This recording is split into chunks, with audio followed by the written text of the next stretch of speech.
You want to do a Star Wars vlog? Why not? All right, man. I'm down. I feel like there's like too much to talk about, though. You know what I mean? Where do we even start? How do we even pick this up where we left off? I don't even remember what the fuck we talked about in the other videos. Well, now that we've both seen the movie, we can actually give our thoughts somewhat. Yeah. All right. Well, then let's just do it. All right, here we go. What's up, everybody? You're watching Star Wars Vlogs. I'm TJ. That's Don Chaos. How you doing, brother? I'm good, and we're back after being in a long exile like Luke Skywalker. That's right. I specifically have been cast away on a remote island, just waiting for my Padawan to bring me back my lightsaber. And the lightsaber that belonged to your father. That's right. My daddy's lightsaber finally comes back to me. No, but for real, we definitely have a lot of catching up to do. I think it's been well over a year since we've done any Star Wars vlogging, and we're about to change that right now. So obviously, we have both seen Star Wars Episode 7, The Force Awakens. If you, the viewer, have not seen this movie yet, you should probably go watch that before you continue watching our videos, because it's going to get real old real fast if we have to say spoiler alert every single time we get up on here to talk to you. I think it's been long enough. I mean, it's still in the theaters, but anybody who's slacking and hasn't actually seen the movie yet, you're very much so in the minority, because this movie has broken records up to wazoo. I mean, it's like now, what? It's beat Titanic. It's beat, Avatar. I mean, what the fuck? What other records could this movie possibly beat? It's up for Grammy nominations. Well, not Grammys, but awards. I don't know how I feel about that. I mean, let's be real. Do you actually think that this movie deserves a Grammy? Not to say that it's not a great movie. Look, I'll say right now up front, I love the movie, okay? And if you guys know anything about me, you know that I'm a fanatic. This movie satisfied me in so many different criteria, but come on. This type of pop culture phenomenon, I don't know. I'm not really knowledgeable about Hollywood bullshit, so I don't know what a Grammy means. Maybe I meant Golden Globe, Emmys. I don't know. It doesn't matter. What the fuck is a Golden Globe? And what the fuck? I mean, who votes? Right. Who won last year? I can't keep up with these awards. I don't know. Look, anything that Star Wars achieves by way of accolades or, because it's the fans that are the reason why it did that, which is good. Yeah. I mean, look, some movies are really popular and everybody goes out to see them. And then the real test of time is this movie rewatchable, later in life? Some movies do really well, and then after a few years, it's like they win all these awards. And after a few years, people are like, it's dated, not really feeling it anymore. At the time, it was really good and well received, but not so much anymore. Why do you think the originals always stand the test of time? People say those movies are timeless, that they're still good even to this day. Well, there's a reason for that, and I'll show you. Hold on.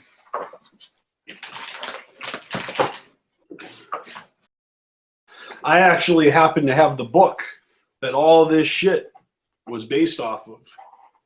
It's called The Hero with a Thousand Faces by Joseph Campbell.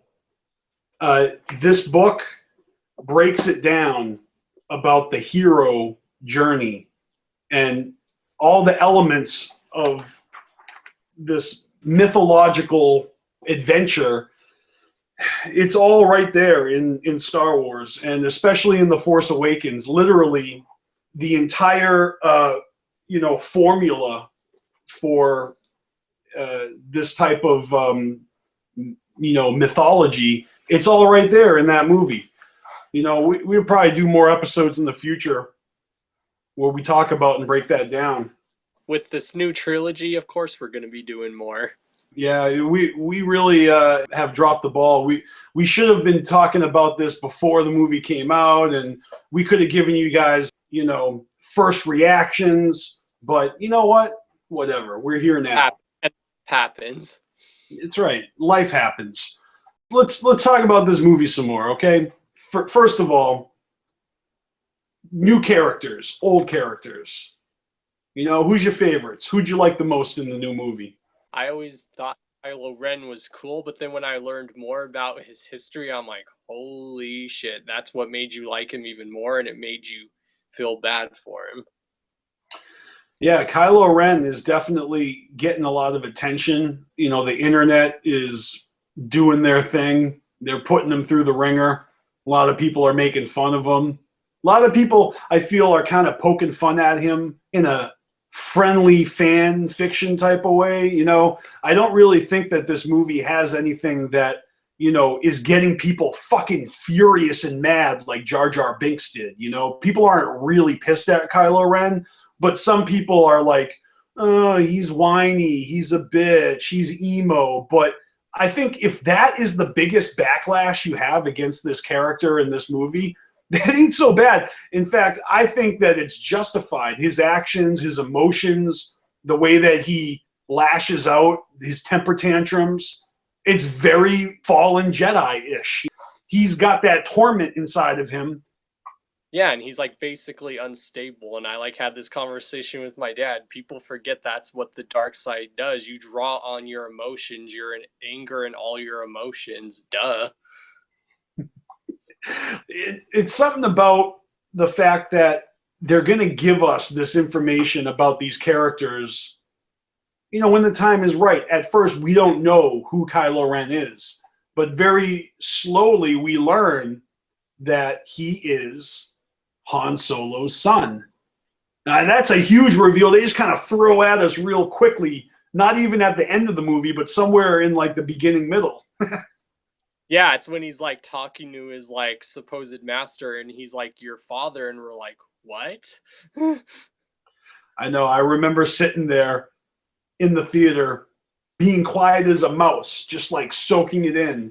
They just throw it out there real quick, and it's like, holy shit.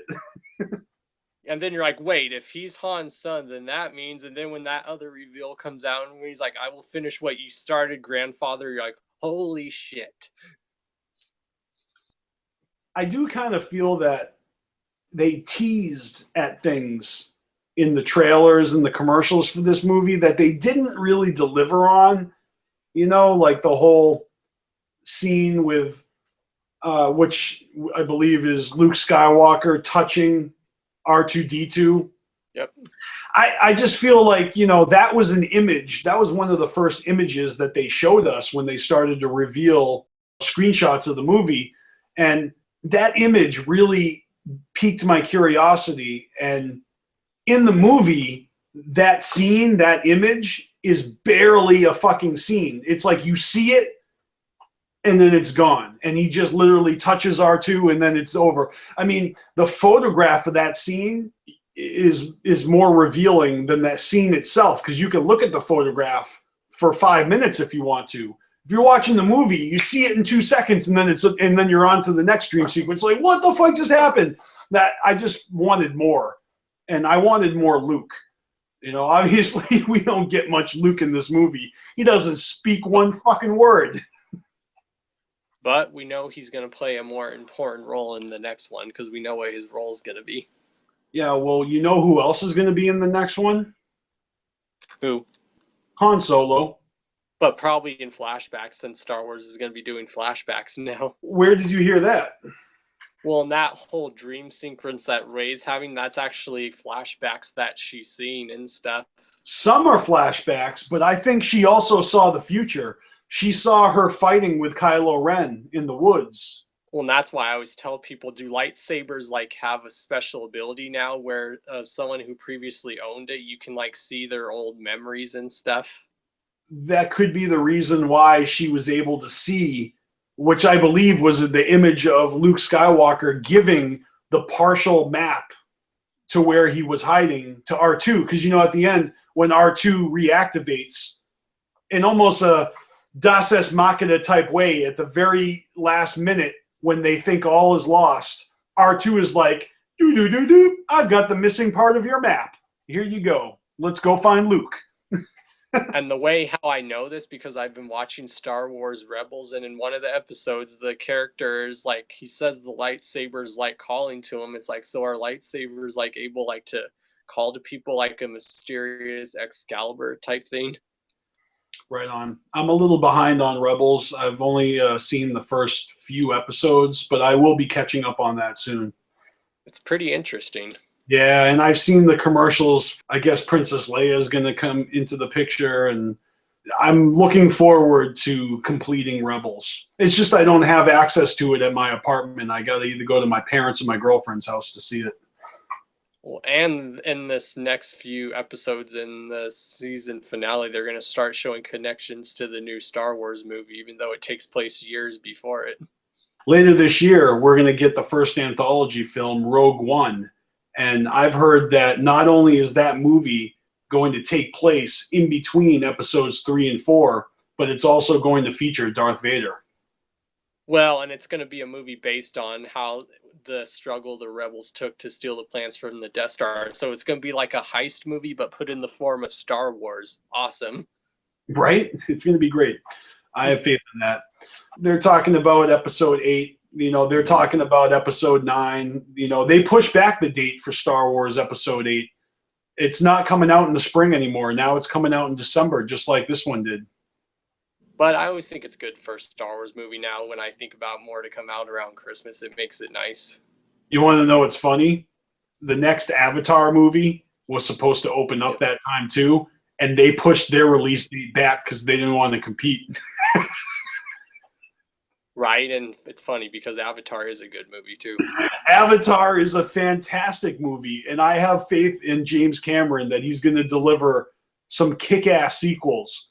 But I think it's hilarious that they don't want to open on the same week as Star Wars. It's like one mammoth monster against another epic mammoth monster. Right. If they both opened up on the same weekend, I would be the dude going to both movies. But let's face it, Star Wars would crush Avatar like a bug. Mm-hmm. Like a little fucking blue fucking alien bug. Crushed.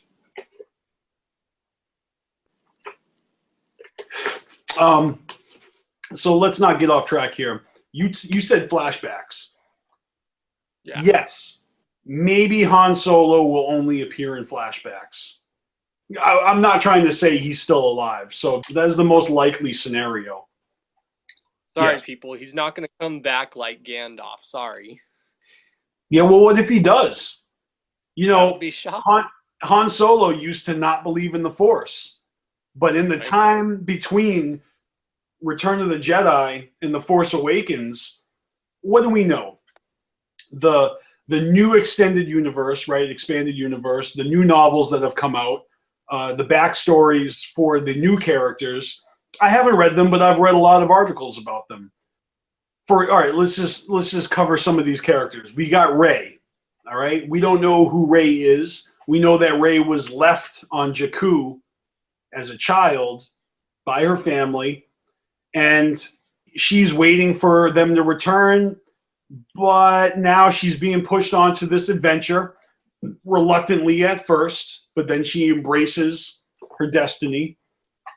And, her visions when she touches the lightsaber kind of show visually, that big fucking fat alien who was selling or giving her food in return for scraps.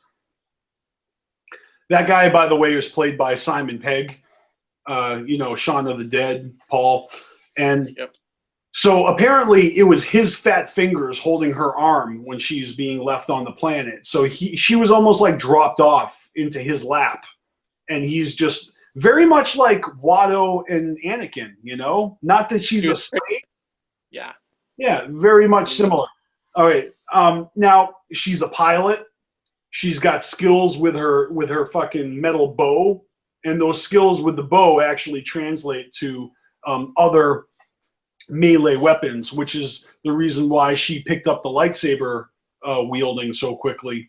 And we don't know who her parents are. There's a lot of people speculating that she's a Skywalker. You know, some people are saying that she's a Solo.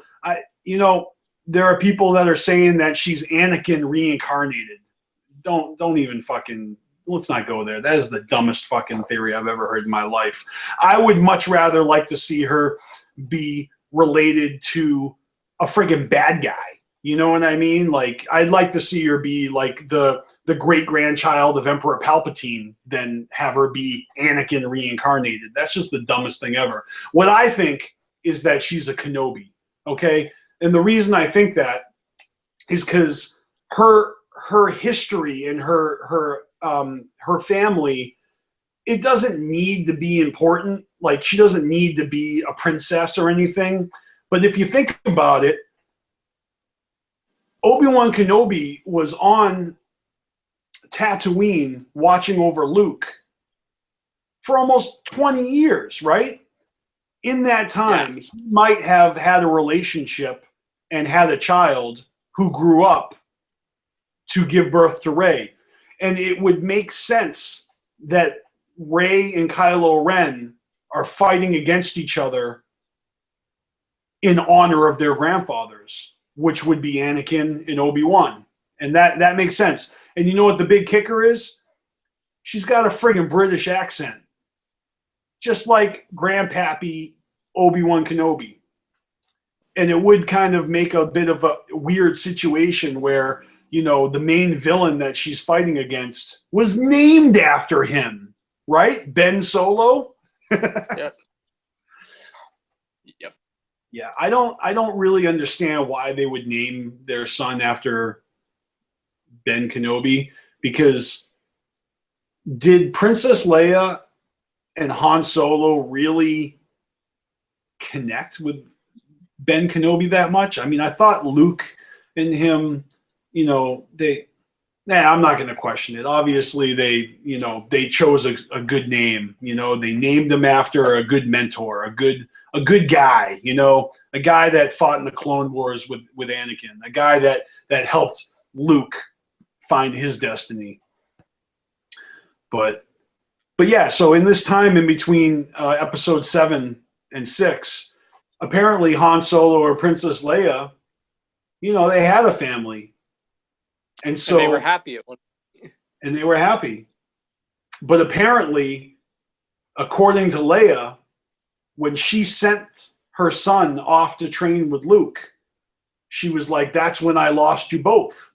So could it be that maybe Luke got a little bit of egg on his face? I mean, if I were the last Jedi in the universe and I start a fucking Jedi Academy, and then my own nephew is the one who turns against me and kills all the other students, look, it's like, sorry, sis.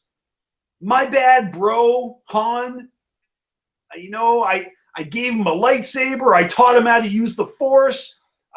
He tapped into his dark side and pulled a fucking Darth Vader. Now he joined the Knights of Ren.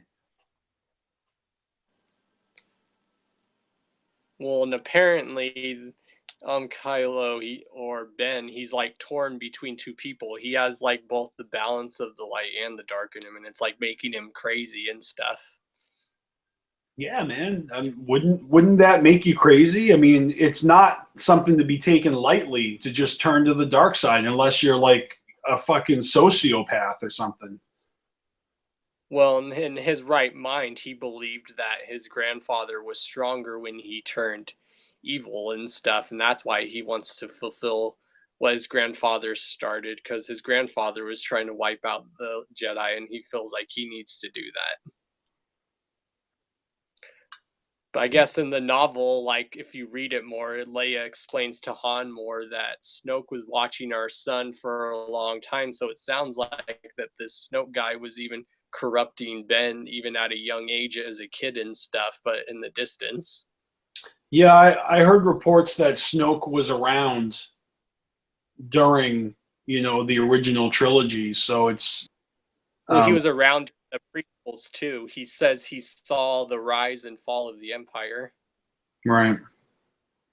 Yeah, I mean, Snoke's origins is an even bigger mystery, you know, because we don't know how big he is. I mean, supposedly he's like 7 feet tall. You never know what to believe when you get all these like statistics and you know details. But you know, since Star Wars is such a merchandisable franchise, you know, all the characters have like um, biographies, you know, and it tells you like you know what planet they're from and what weapon they're good at, and you know how tall are they, what's their vehicle of choice, and we've learned you know a thing or two about these characters, stuff that you can't learn in the movie. You have to dig and do some research. We know that Kylo Ren, he yeah, he had to have been a little kid, you know, when he defected, when he turned. So how little? He couldn't. That's the thing. Like, what is he in his 20s? Is he supposed to be in his 30s? Like, how old do you think Kylo is supposed to be? And if he's even if he is in his 20s or 30s, was he a teenager when he turned and killed his peers, or was he like little Jake Lloyd age? You know, was he like, are you an angel? The you know, little kid. You know. He's actually in his 30s. So, but that still doesn't answer my question. How long did he defect? And so at what age was this guy, you know, in the Knights of Ren, slaughtering Jedi for the cause of fucking Supreme Chancellor or Supreme Buffalo Wing Snoke, whatever his name is. That's why they say the novelization of the book is really interesting too. But like apparently they're talking about how Snoke was watching their son for quite a long time and stuff. Remember when we were speculating on Max Sadow's character? He's the guy that gives Poe Dameron the map to Luke Skywalker in the very beginning. He's the first guy that gets killed by Kylo Ren.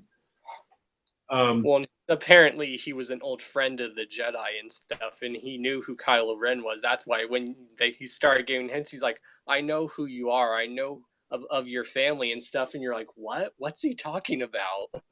I heard that he's going to be in the next movie too. So when you say there's going to be flashbacks, I think you got something there. That's why I think we'll maybe see more flashbacks of him as a kid and when he was apparently happy with his father and mother, but maybe at the same time he was a disturbed little kid. There's got to be a trigger, you know? There's got to be something because, I mean, shit, they took a lot of detail to show us the trigger that turned Anakin into Darth Vader. I mean, that shit took 3 whole movies, you know what I mean? It was very specific, you know. It was a choice sequence of events that just led to the perfect storm. And it's got to be a similar situation with Kylo Ren. You know, you don't just turn around and fucking jump ship and jump sides of the Force for no good reason. You know, yes, he was probably manipulated, but to what end? You know, what kind of bug does Snoke put in a kid's ear to make him turn against the Jedi, and then later to even like taunt him a little bit, like, you know, you're gonna be tested in a way you've never been tested before. You got to go up against your old man, your father. He's like, I won't be seduced by the light.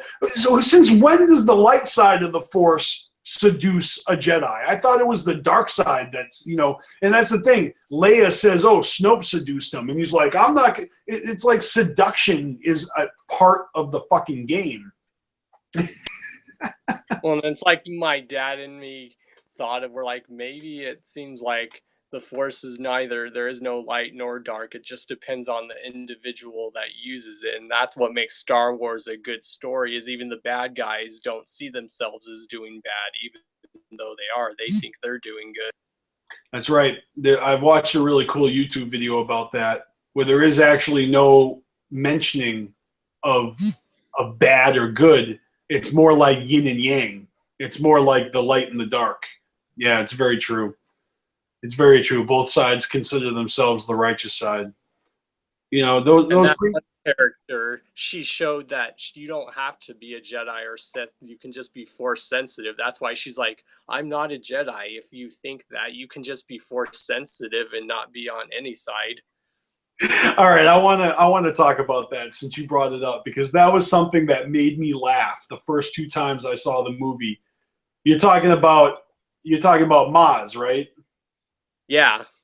Okay, I laughed so hard the second time I saw this movie when she said these words. Yeah. I'm no Jedi, but I know the Force. What do you mean you know? What do you mean you're no Jedi, but you know the Force? That doesn't make it. I know what you're saying. You can be Force sensitive. In fact, I've heard J.J. Abrams do interviews talking about how, you know, the Force is supposed to surround and bind all of us together, not just the Jedi. So I get that she's aware of the Force. She knows about the Force. But it just made me laugh because it's like you're a Jedi, and look at Luke. He's a fucking Jedi. He's a natural born Jedi. Did he even have one fucking sniff of the Force before Obi-Wan Kenobi told him about the Force? I don't know. I mean, we never got to see him grow up, but apparently he was a whip-smart fucking pilot, you know, really good at flying planes, really good at shooting, you know, womp-womps or whatever they are, you know, and so yes, he's Force sensitive. But what about, like, you know, Aunt Beru? Is she not aware of the Force? Apparently not. I mean, they knew that they took in this boy whose father turned to the dark side, so they are aware of the Force, right? I mean, even though Uncle Owen doesn't want them to talk about it, he's like, hush now, let's not talk about that. No. Remember, not a not lot of talking people about his believe in dad. the Force. They just call some people crazy old wisdom stuff. Exactly. So it's almost like self-fulfilling prophecy. You're like, oh, I'm not going to have any of that Force talk in my house. No Force for you. Just blue milk and cabbage. But yeah, I thought that was really strange for this little alien chick who apparently has been around for thousands of years, right? That's what Han said, that she's been running that watering hole for thousands of years. So yeah, I bet she does know about the Force. And for some reason, she's got Luke Skywalker's lightsaber. And it took me a while to figure this out, but this is the lightsaber that he lost in the original Star Wars, the one that he was holding in his hand when Darth Vader cut his hand off.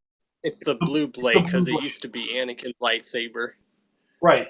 So that's weird. That's weird. There was actually a deleted scene where Rey was supposed to have a vision and she was supposed to see like Luke and Vader fighting in the scene where Luke does get his hand cut off and loses that lightsaber. Yeah, that scene probably would have been used if they actually included Luke's dismembered hand in some way. It's just really interesting that that lightsaber went lost all those years. Because obviously he made a new one, right? Luke made a new lightsaber, and that was the green one. Yeah. Yeah, you know, we could probably talk about this shit until the cows come home. And you know what? We are going to. We are going to continue to talk Star Wars right here on Star Wars Vlogs.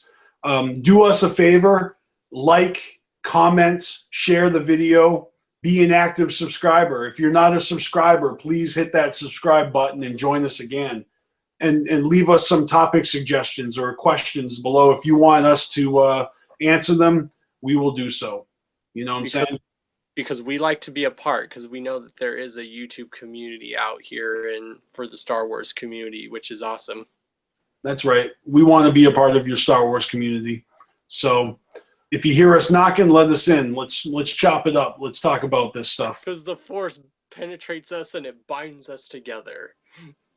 Yes, it does. I want you to show me on the doll where the Force touched you. Everywhere.